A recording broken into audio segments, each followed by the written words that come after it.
The sense of humor, for example, is very, very different. Yeah. The Australian sense of humor is very ironic. Yeah. You know, a lot of use of irony, which is very similar to the English sense of humor. Yeah. So that's where Australians get it from.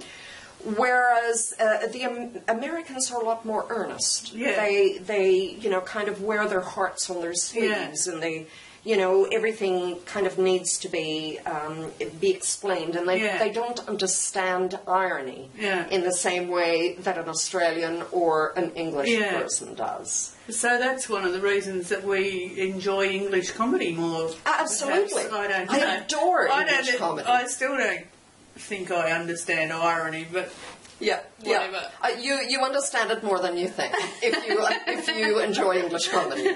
Yeah. So it's a wonderful book. So where do people get it from? You can get that one from Amazon. You can download it on your Kindle or your iPad, but you can also order it as a hard copy. Yeah. So getting back to different cultures reading about their own country, do you think it'd be funny for that? Do you know? Yes. I don't know. Yeah, well, but I'm reading this going, oh my God, that's so seriously funny. And I'm thinking, would it be the same for other countries? I don't know. Well, we don't, it's the same. I mean, we will look at other people and make observations about other people, and yet we don't always look at ourselves. Yeah. And so when someone actually tells us something about ourselves and presses a button, we kind of go, oh, yeah. That hit really, really close to home. And so it's the same thing. Yeah. It's exactly the same thing. So is Australia totally casual? No.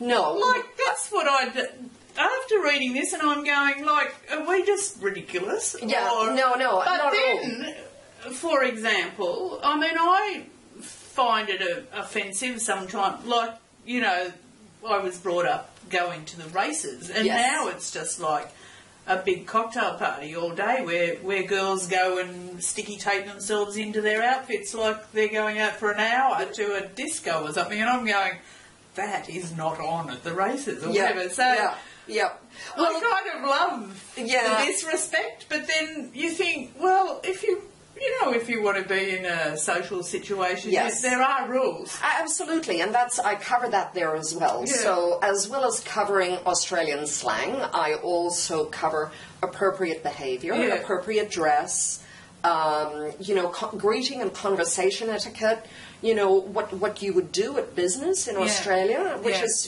very, very much the same, and the level of professionalism is on par with the rest of the world, despite our kind of relaxed lifestyle. So there's actually a really, really lovely balance in that book. Yeah. I remember someone saying that, the most successful Australians are the ones wearing board shorts on the weekend. Like, it is a bit counterculture, isn't it? Yes. Also, in Australia, we value the balance in our lives. Yeah. So in Australia, we will work very hard, but at the same token, nobody will take away our sport, our exercise, our day out on the beach, our barbecue with our family. So there is a level of balance here which is really quite lovely, and it is why so many people around the world are attracted to Australia. I think they are. And I think it does business, the fact that Aussies think that they have a chance. I mean, anyone can make it in Australia. There's no one going to say, well, you were brought up in an impoverished family from wherever. I mean, anyone in Australia can make it to the top, and I think there's an absolute respect for that, and that's something that I love about Australia. Absolutely. Australian attitude. Yeah, absolutely. In a lot of countries, it's all about who you know, your family connections. Yeah. In Australia, everyone is valued by their efforts and their achievement. And they might even respect them more if they've come from nothing to become very successful people really respect that. Absolutely. Hard work and ingenuity, which I think has done the Australian economy a great deal of good. Absolutely. Well, it's been gorgeous to talk to you. Thank you, Elizabeth. For anyone that would like to get the book, just go to Amazon.com and put in Culture Savvy for Women. And I hope you enjoyed it as much as I did.